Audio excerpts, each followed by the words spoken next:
Pussycat went to sea in a beautiful giant yacht.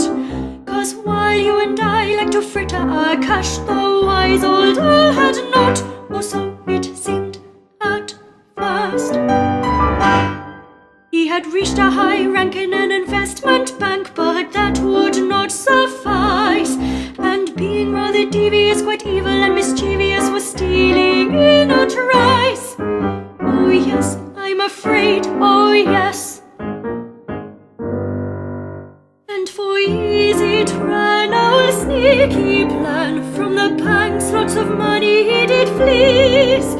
From his money-making plot he then bought a yacht and was sailing far away to Greece. Oh, so he planned. Now a trip without trace to a far-off place by himself just wouldn't do. Was his stash had grown, he'd been living alone, and he had no one to woo. Now that just wouldn't do.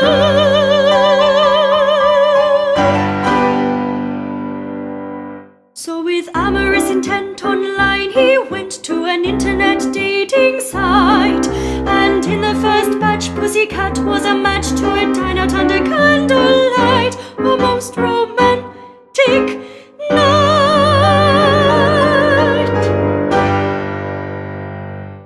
And with great sentiment in the restaurant, the Pussycat charmed her beau.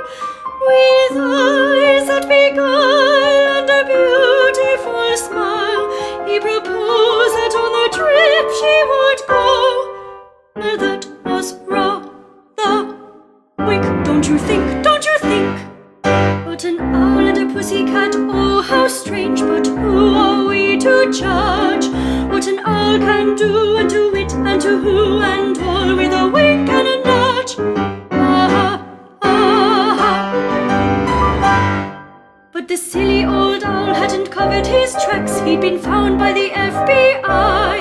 It would seem that the glamorous Pussycat was an agent in disguise. An agent in disguise. So the owl and the Pussycat went to sea in a beautiful great big yacht. But before they left port, Owl knew he'd been caught, and with huff and puff